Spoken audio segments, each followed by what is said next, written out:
Hey everybody, welcome back to Touchy Reactions. Hey, hey. My handsome husband. I got my beautiful wife here, Cindy, and it's another vlog for the channel. We are taking our spring break vacation to Kitty Hawk, North Carolina, and we're going to bring you guys along for the ride. So if that's the kind of thing you're into, stick around. Slay. And we'll get into some trouble on the way, I guess. I have a cute little surprises for Ryan for this trip, so he doesn't know about. I can't wait. All right, let's get on the road. Okay. All right, folks, strap in as we get ready for another fun Touchy Reactions vlog. Get ready to embark on an epic coastal adventure. Buckle up as we dive into sun-kissed beaches, wild horses, and salty sea breezes. You're not ready for this fun vacation that we took to the Outer Banks of North Carolina. Started our trip in Knoxville, Tennessee, as we always do, and made our first break in Greensboro, North Carolina. In my mind, I'm going to Carolina in my car. Can't you see the sunshine?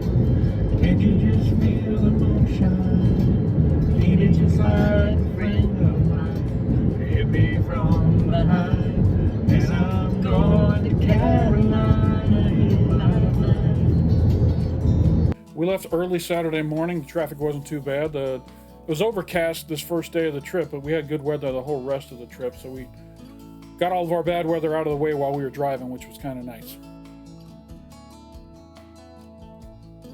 Cindy was my co-pilot, and she likes to use her time going through all the different filters on her camera, taking some pretty pics, looking lovely as always. And sometimes we can look a little crazy on the filters.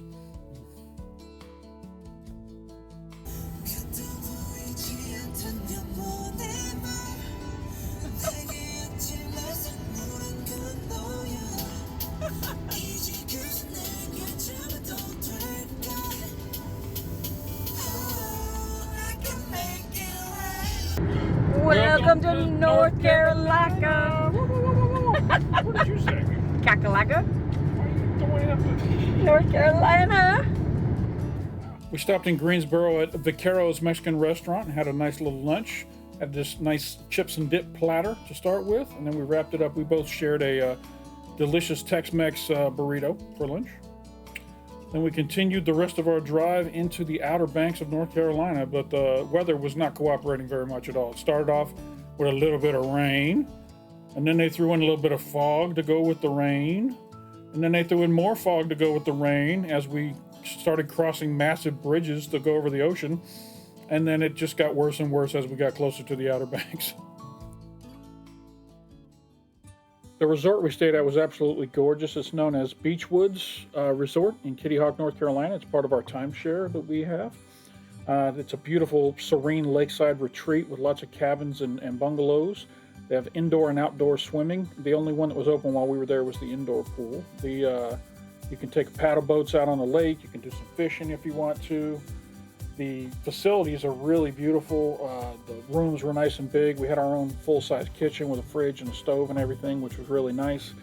Lots of relaxing living room area. Dining area was really beautiful. And, you know, just typical shower, bathroom, tub, master bedroom kind of stuff going on. But we really enjoyed our time there. It was very relaxing, very spacious, and highly recommended if you're going to the Outer Banks. Check out the Beachwood Resort.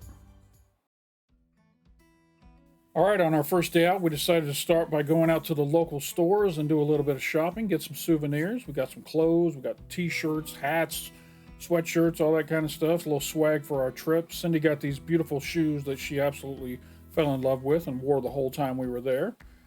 And then we went off to our first destination, which was Jockey Ridge State Park.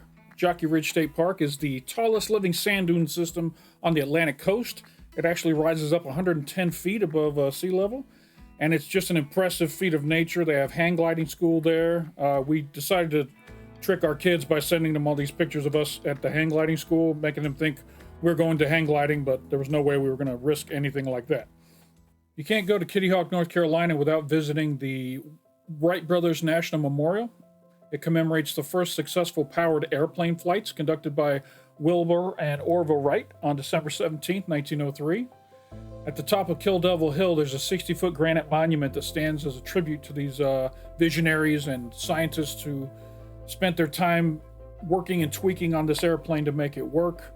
It's a beautiful location. They have a recreation and monument at the bottom of the hill that you can take your picture with. This overview shows that from the top of Kill Devil Hill, they did 4 successful flights. There are markers on the ground where each one of those four flights ended, which is pretty cool to kind of see how that all worked out. Each brother tried to outdo each other as they took turns taking flights. And then inside the museum, they have a full replica of the Wright brothers flyer, along with some original pieces of the flyer, which was really neat to kind of see that history close up. It was kind of neat to just stand there on that spot and look out and see what they saw that day and walk on that ground where history was made so long ago. The Graveyard of the Atlantic is a nickname for the treacherous waters off the Outer Banks of North Carolina. These waters have witnessed numerous shipwrecks due to the shifting sands and the inlets along the coast. More than 5,000 ships have sunk in these waters since the record keeping began in 1526. These ships are traveling at night and just cannot see the sandbars that make up the Outer Banks of North Carolina. They run aground without even knowing that they were anywhere near land.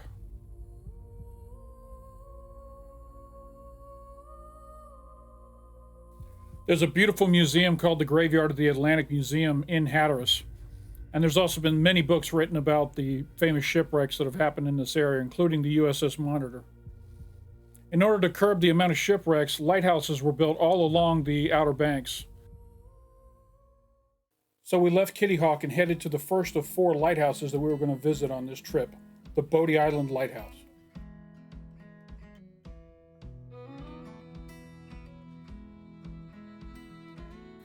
The current Bod Island Lighthouse was built in 1872. This is the 3rd one to stand in this vicinity.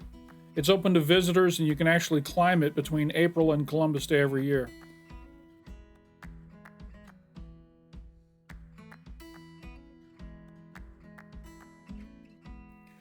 After we were done at the Bodie Lighthouse, we jumped back in the car and headed to our next destination, the beach over at P Island.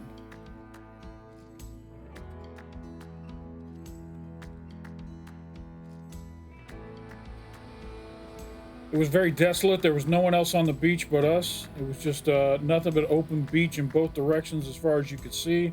There were these little birds that were on the edge of the shoreline that kept racing the tide as it came in and tried to get them wet. It was kind of cute to watch them run around on the beach.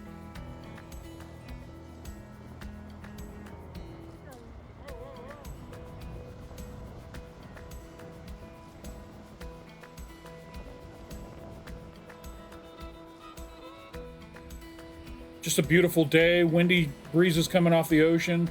Cindy decided to be brave and put her feet in the ocean, but it was very cold, as you can tell by her look on her face.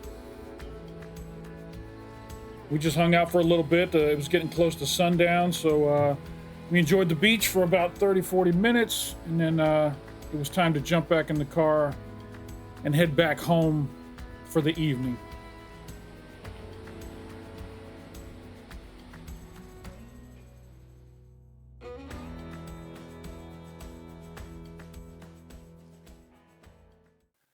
Everybody we asked said we have to go eat at Barefoot Bernie's. They have a diverse cuisine that brings tastes from all the different famous beaches around the world. They have American food, Italian food, Mexican food, sushi, just big portions and delicious, affordable meals. We decided to go with the loaded nachos with pulled pork and bacon, made on homemade chips. It was very delicious. And then we headed back to our hotel that evening and played some Age of Empires 2 against each other. Age of Empires 2 is a game that our family grew up with playing against each other for a long time. It's been out since, I think, 2003 maybe. It's a real-time strategy game where you all have different teams. You got to build villages and armies and attack each other and see who wins. And as always, Cindy wins. Our second day out was a very long day. We decided to start by going to the facility pool. The outdoor pool was closed for the season, so we went to the indoor pool and water park. They call it the Splash Water Park. It's got big slides for everybody to enjoy. There's a play area for children to enjoy, hot tubs, and lazy river. Really nice facility.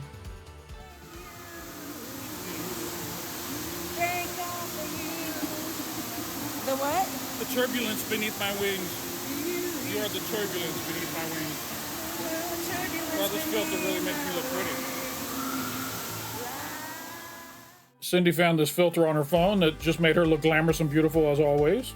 And we just hung out around the pool in the jacuzzi and enjoying our time before we headed out on the road for our next exciting adventure. We left Kitty Hawk once again and headed to the Cape Hatteras Lighthouse, which was past everything we did the other day. The Cape Hatteras Lighthouse was probably my favorite one that we visited while we were out there. It had a really cool story about how in 1999 they had to move it from right next to the seashore 1,500 feet inland and up a hill. They cranked it up on rollers and moved it up a pathway and reset it at the top of the hill so that it wouldn't be at risk of being destroyed by the erosion. Its iconic black and white stripes on its exterior make it one of the most recognizable lighthouses in the United States. It's also considered the tallest lighthouse in the United States, second tallest in the world.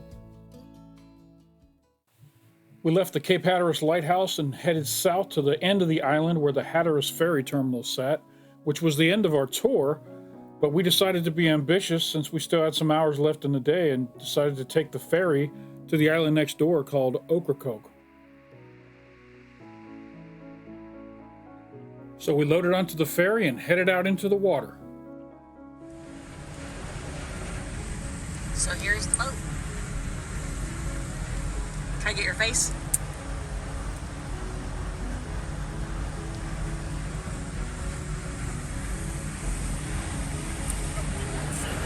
I don't know, whatever you ain't. Are you scared?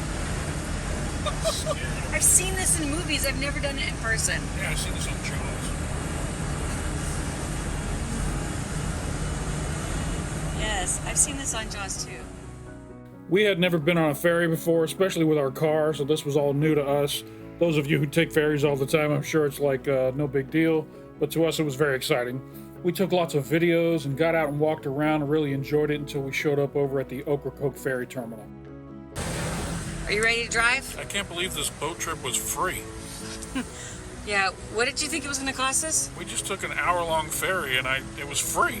I thought it was going to be like $100. And we got to go back. That's $200 saved right there. Ocracoke Island is pretty deserted on the east end, but at the very end of the island is the town of Ocracoke. There you'll find the Ocracoke Island Light Station.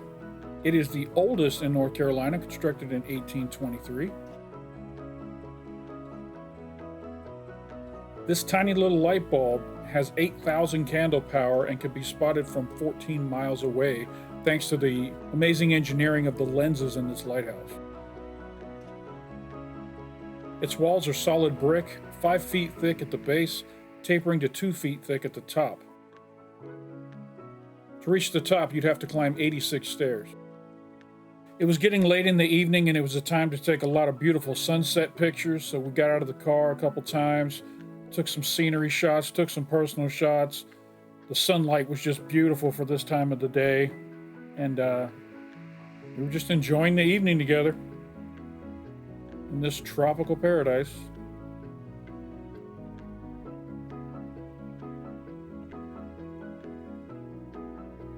It was really the off season right now, so there weren't a lot of people around. It was very relaxing and peaceful.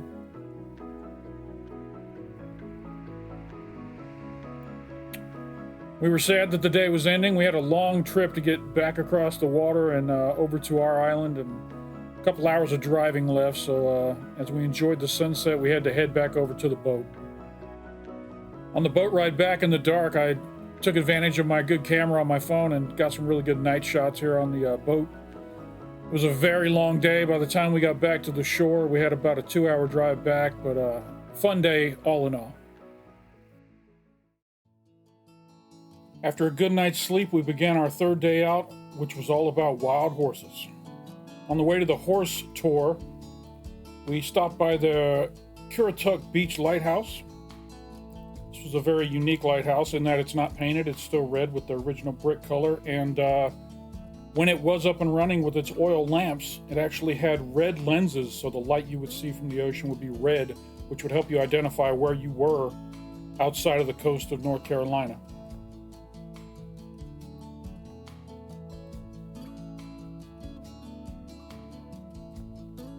But we had to get off to the highlight of the day. We were heading to the Wild Horse Adventure Tours in Corolla. They loaded us all up into Humvees at the Wild Horse Adventure Tour headquarters, and we headed out to the sandy beaches of the northern beaches of Corolla, North Carolina. Our tour guide had a microphone where she could give us facts and stuff as we were driving, which was really cool. And all the other tour groups in the area work together to let each other know where the horses are at any time so that they can find them. You had to have a four-wheel drive vehicle in order to be able to navigate these beaches. The Corolla wild horses are a captivating and unique feature of the Currituck Outer Banks in North Carolina. These wild horses are descendants of colonial Spanish Mustangs that were brought to the area by explorers over 400 years ago. They can be traced all the way back to the original Spanish settlers of this area. These horses are unique to Corolla and Currituck counties and cannot be found anywhere else in the world. They constitute the only remaining wild herd of their kind globally. These beautiful horses roam freely on the Currituck Outer Banks, particularly in the four-wheel drive areas of Corolla and Corolla. Their natural habitat includes beaches and even the backyards of homes in subdivisions near the beach. One thing that really caught my eye was all these beautiful million-dollar homes tucked back in these sand street neighborhoods. You always think that people with lots of money are going to have asphalt roads and connections to society, but this whole area back here is just natural as can be. These homes are built right on the sand. The horses are free to roam in and out of backyards and streets. It's really beautiful. Whether you choose to take a guided tour or explore out on your own, encountering these beautiful wild animals in their natural habitat here is an unforgettable experience. That wrapped up our third day out, and man, was it fun. Love those horses. Our fourth day out, we were wrapping up our punch list with kites, gardens, and karaoke. Cindy and I both relived our youth for a little while by buying a kite and going out on the beach and flying it. Are you flying a kite? Yeah. Flying a kite? It's so pretty.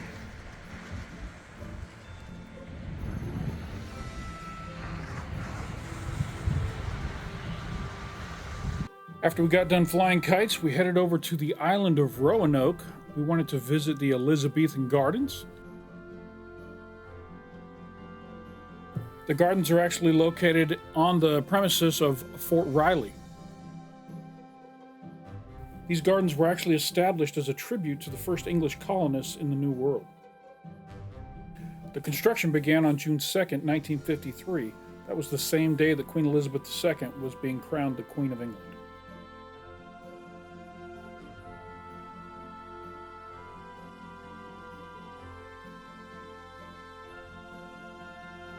There is an admission fee. It's $12 for adults and $8 for youth. You can also bring your dogs for $3.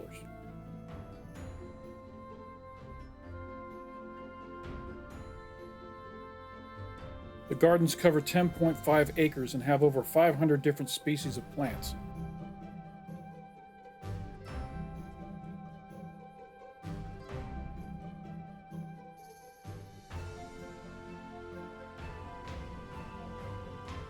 Today, the Elizabethan Gardens stands as one of the most unique and beautiful gardens in America.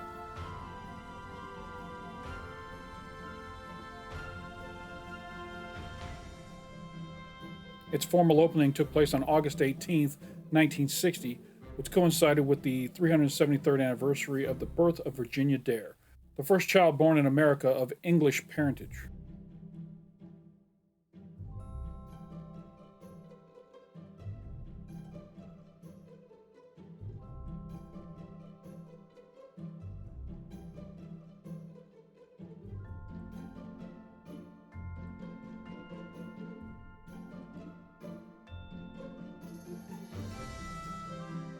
Some of their featured collections include hydrangeas, camellias, historic herbs, and a wide variety of native coastal species.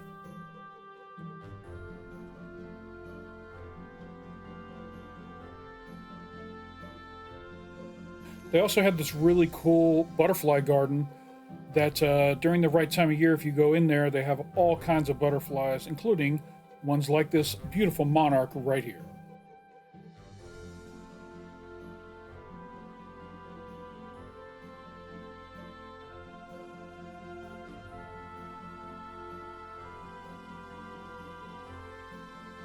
I highly recommend if you're in the area you visit these gardens, but I wouldn't recommend going before April because the spring bloom has not quite started yet.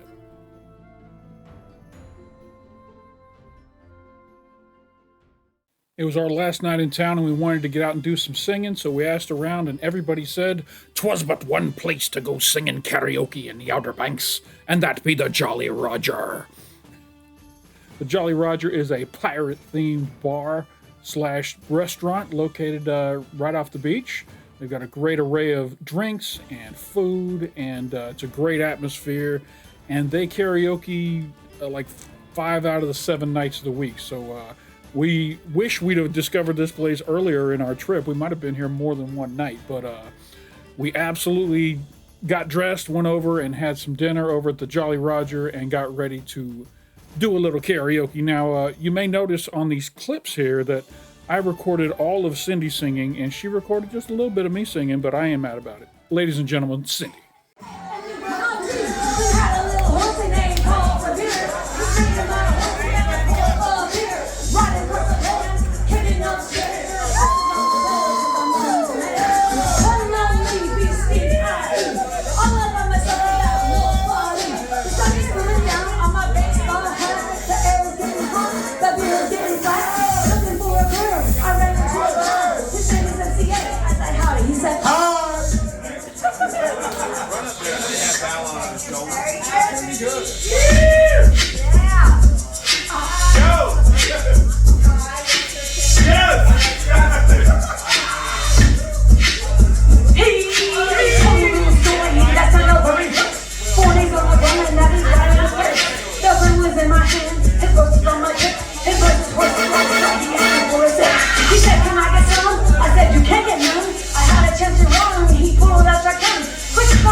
I grabbed 2 girlies and a beer that's cold.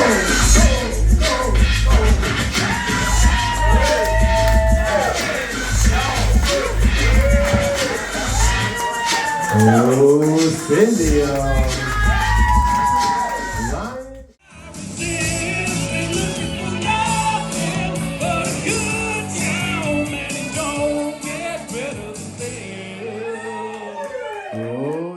And that was it, our last night on vacation. It's time to go home, get ready for a long drive tomorrow. Party's over. We got to head home now.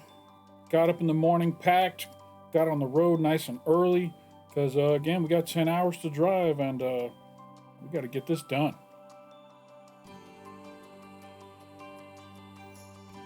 Took off bright and early before the traffic got crazy. We stopped midway at a Sheetz gas station. Our friend Tim Michael turned us on to Sheetz gas stations a while back. They make custom-made sandwiches, and they're delicious. Cindy got a chicken slider, and I got a club sandwich, which was really good. And then just a few more hours, and we were back home. This was an awesome trip. Baby, I love you. I had a great time on this trip with you. I can't wait for our next adventure. And for all the watchers who stuck around here to the end of this vlog, we appreciate you stopping by. And don't forget to come on back.